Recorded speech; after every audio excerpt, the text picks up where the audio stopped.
Et bonjour à tous, on se retrouve de nouveau sur la chaîne de Cartes à Papa pour le dernier deck de Mornebrune. Et Quel c'était un deck, deck? Et c'est quel un deck? sacré deck, voilà. C'est un deck Rakdos donc, avec comme général juste le démon du plan, celui dont on vous a parlé dans la première vidéo. Effectivement. Alors, son petit nom à lui, le jeu, c'est Endless Punishment. Et son général donc C'est. Valgavotte, Voilà, donc. comme les crêpes. C'est une 4-4 vol, parade 2 points de vie. Donc déjà c'est assez fort.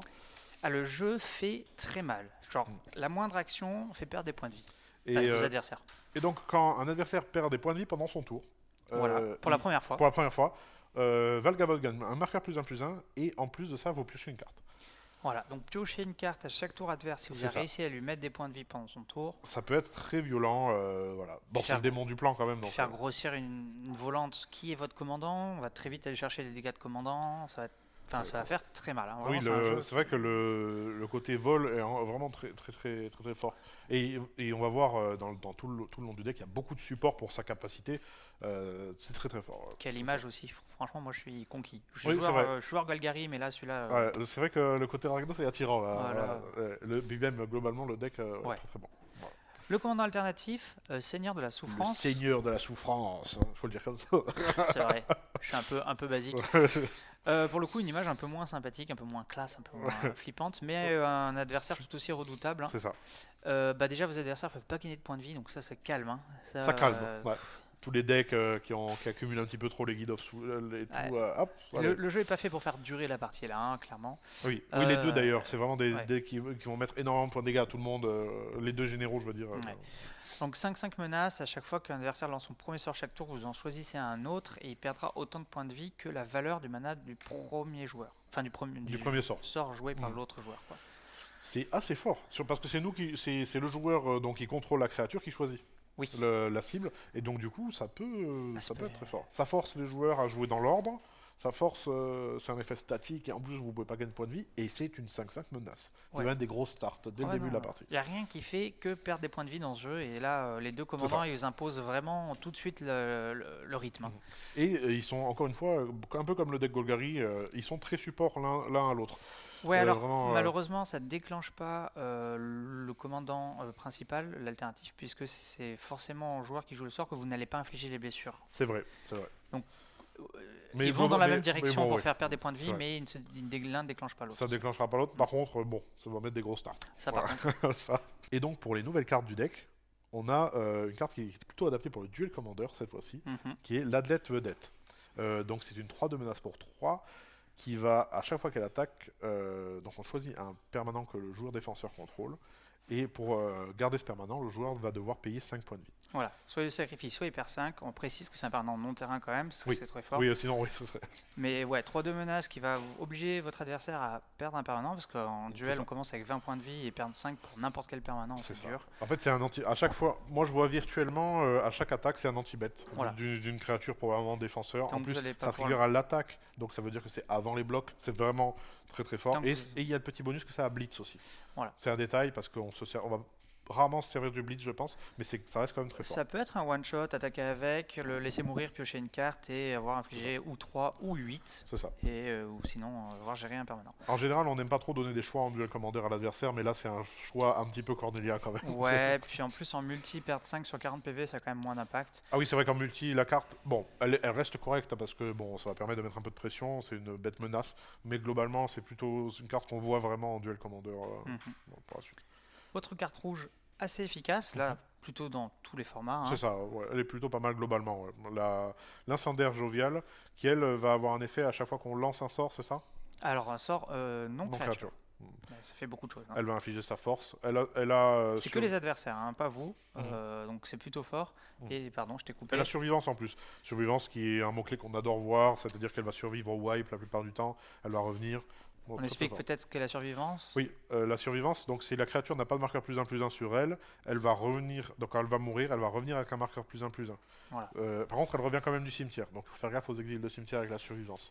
Voilà. Mais oui, bon, C'est une globalement, capacité c'est très, très déclenchée fort. au moment où elle meurt. Mhm. Donc elle peut être prise de surprise au moment où elle meurt. Mais voilà. Du coup, elle revient avec 1 de force de plus. Donc elle mettra 1 de plus au moment où elle revient. Mhm. On peut aussi la booster par d'autres moyens pour mettre plus de dégâts à chaque fois qu'un adversaire lance un truc. Bon, Plutôt bon, puissant. très fort, ouais. Voilà.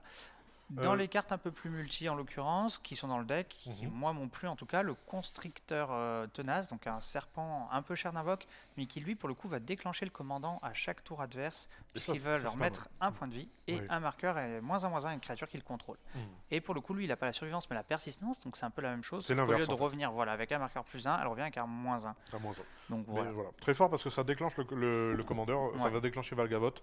Et franchement, c'est agréable. Enfin, si on a les deux on board, ça veut dire que chaque tour des adversaires, on va piocher une carte Oui. et booster Valgavoth. Ça peut devenir très Et- vite très Et fort. réduire une créature adverse aussi. Mhm. Donc voilà. Et on a un petit caillou à mana qui s'appelle la planche de spiritisme qui va donner de plus en plus de mana au fur et à mesure que les créatures meurent. Par contre, c'est du mana qui peut être utilisé uniquement pour les sorceries éphémères, démons et esprits. Alors c'est Alors- bien, on peut caster Valgavoth avec. Voilà, démon, esprit, bon, tous les jeux les prendront pas. Oui. Éphémère et rituel, en revanche, tous les jeux le prendront sans problème. Et il y a beaucoup de démons, beaucoup d'esprits dans le deck. Ça va être possible de vraiment utiliser le mana. Un mana pour chaque marqueur, et on met un marqueur en chaque fin de tour si une créature est morte. Dans ce jeu, vous n'allez pas avoir de difficulté à tuer les créatures, donc normalement ça va grossir très vite. Donc dans les rééditions, c'est beaucoup de vieilles cartes et assez puissantes. On a donc Vision du Dépic, très simple, qui va faire perdre 1 à chaque joueur pour chaque fois qu'il pioche une carte. Mhm. Donc ça le fait aussi sur vous, mais l'avantage est tellement important que Oui, bah, dans vous le n'allez deck, pas vous en plaindre. effectivement, Hein. c'est très très fort. Voilà, pour chaque fois qu'un adversaire pioche, si vous avez votre commandant en jeu, bah, vous piochez une carte en plus. Certes, vous remettez mais vous remettez un marqueur sur votre commandant. Donc plutôt efficace dans le jeu. On a Détisseuse de Destin aussi, qui pareil est bien connu maintenant en multijoueur, Mhm. et qui va pareil mettre un dégât pendant le tour des adversaires, donc trigger le général. Là, le but, c'est vraiment de trigger le général. Elle est un peu mieux que le Vision des Dépits, parce que celle-là, pour le coup, elle ne met pas à vous. Oui. Après, on a Mogis, alors c'est plutôt une vieille carte, hein, le dieu du massacre. Mogis, ah, oui, le dieu taureau. Donc ça, c'était des cartes qui, à l'époque, ne pouvaient pas être des créatures tant que vous n'aviez pas une certaine dévotion. Donc C'est très ça. pratique pour rester sur le champ de bataille, d'autant plus que l'enchantement est indestructible. Enfin, la carte est indestructible. Et là, lui, il va donner un choix à votre adversaire au début de son tour. Soit il perd 2, soit il sacrifie une créature. Donc, on Voilà. vous disait, hein, c'est pas difficile de se débarrasser des créatures.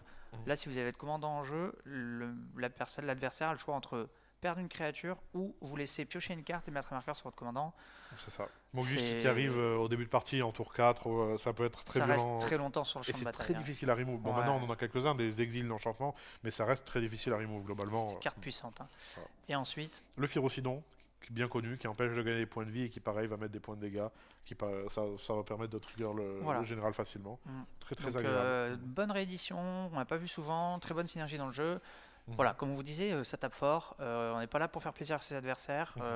Vraiment pas faire durer la partie non plus. Oui, c'est vrai que c'est un deck où la partie va pas durer éternellement et surtout qui empêche les gains de points. C'est un deck anti-gain de points de vie. Beaucoup Et de cartes qui le font. Ouais. C'est Miss Bumbleflower qui tremble de tout ça, Ouais. Ah, qui a voilà. beaucoup de gains de Ah, points de vie, beaucoup de... On passe d'une édition toute mignonne avec Bloomburrow à cette édition, c'est C'est assez ça. effrayant. Voilà. Parce que là, la L'écart qu'il y a transition, entre voilà. les deux, La c'est vrai. transition. Ouais. Et nous voilà arrivés aux cartes qu'on ajouterait nous dans le deck, c'est les cartes qu'on préférait. Et on va Ouais. commencer par une carte emblématique. Hein. Voilà, elle a plus besoin La d'être fameuse. présentée. Sheoldred l'Apocalypse, ou Sheoldred l'Onéreuse, maintenant son nouveau nom. Non, effectivement, voilà, c'est une carte qui va profiter énormément au deck, parce que, bon, déjà, Sheoldred en multijoueur, globalement, c'est trop fort. Ouais. Et en plus de ça, là, elle est synergique avec notre général. Vraiment très bon. Ouais. On va parler d'une carte qui est dans l'édition aussi. Ouais, une nouvelle petite carte. Comment Tête d'aiguille tranche sang. Qui va, pareil, mettre des points de dégâts en fonction de la pioche des adversaires. Mm. 2 2 d'invoque seulement. 2 d'invoque, 2 rouges, mais que 2 d'invoque. Et franchement, voilà, c'est une carte assez intéressante qui va mettre un ping à chaque pioche. Ben, par rapport à toutes les autres cartes qu'on a proposées, je crois que c'est la seule qui arrive avant le Oui. commandant. C'est vrai. Elle arrive avant le commandant. Et elle va permettre voilà, de punir. En plus, j'aime bien les cartes qui punissent la pioche ennemie. Parce qu'en multijoueur, il y a tendance à avoir énormément de pioches. Parce que bon, on connaît Ristic Study et tout. Ah bah là. Et Oui, là, voilà. Les Remora mystiques vont coûter cher contre ce deck. C'est ça.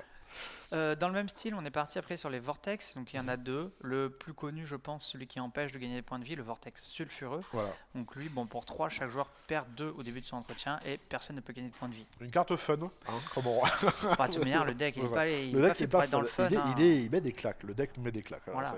C'est l'opposé de ce qu'on a vu avec Bloomburrow, comme on Ouais, disait juste ah avant. ouais, c'est vraiment un extrême, Voilà, c'est un gros démon. Voilà, d'un c'est extrême ça. à l'autre. hein. On n'est passe pas pour jouer avec des lapins là. Voilà, Il c'est n'y a pas de lapin. Voilà, c'est un gros démon. Ah, Il c'est- met des grosses claques. On est bien dans le noir-rouge, quoi. On est bien C'est dans ça. le thème.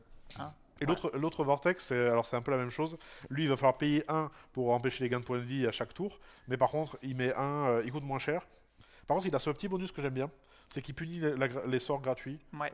et qui met 5. Donc Donc ça, si c'est quelqu'un pour, essaye de cast un sort sans payer de mana, toutes les cartes un peu trop fortes dans les multis qui sont gratuites. cartes Si à vous avez zéro, votre hein, commandant, la- si vous enlevez une carte bleue et qu'à la place C'est du ça. coup de mana. Donc, si vous dépensez pas de mana pour jouer les sorts, vous Et perdez 5. ouais, la mana crypt, Et si jamais vous avez un mana qui traîne, vous pouvez empêcher vos adversaires de gagner des points la de vie. mana crypt et les mox. Hein. Ouais, Euh, il y en a des choses. Hein. Bon, Voilà, après, il arrive plus tard que mana crypt et mox. Oui, mais, normalement, oui, il arrive plus tard. Ouais. Mais oui, mais bon, voilà, très très fort. donc tout ça déclenche votre commandant, donc c'est toujours Mm. pratique, hein, pareil. Et, Oui, on a essayé de focaliser sur les choses qui déclenchaient le commandant parce que la capa... En fait, le booster Valgavoth avec son +1/+1 c'est fort, mais la pioche à chaque tour, c'est ça qui va vraiment permettre au deck de tourner.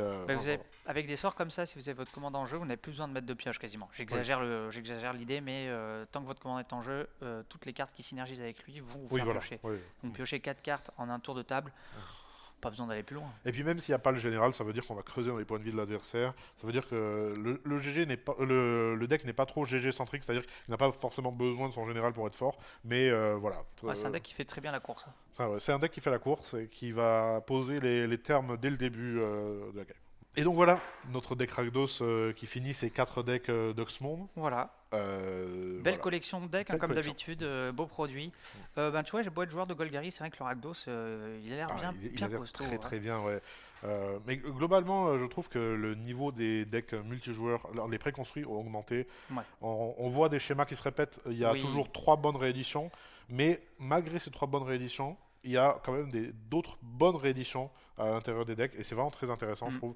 Et ça se voit que c'est appliqué, les decks sont de plus en Ouais, plus les synergies solides. sont cool. Bon, après, il y a des choses qu'on voit, hein, forcément. Le noir-vert qui fait de la réanimation, c'est pas non Voilà. plus incroyable, mais ils essayent de trouver des petites mécaniques. Oui, pour c'est que ce soit comme, différent, c'est comme quoi. pour le premier deck, le Simic, Touche c'est terre. un Simic touche-terre, mais par contre, il y a cette mécanique de mu un peu inédite. Voilà, c'est toujours, il y a toujours un petit plus, et je pense qu'ils font du bon travail. Voilà. Je suis d'accord. Bon, bah dites-nous, vous, le deck que vous avez préféré en commentaire. Si l'édition vous a pas trop fait peur, bon, Oui, normalement ça ça va. Ça va aller, mais oui. Oui.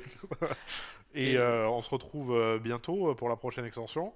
En attendant, n'hésitez pas à nous dire dans les commentaires votre deck préféré. Et vous pouvez nous retrouver sur Magic Market, notre site Magicville, ou alors, même si vous avez envie de nous voir, en boutique sur Montpellier. Une belle ville où il fait chaud. Ouais, c'est ça. Allez, à la prochaine! Au revoir.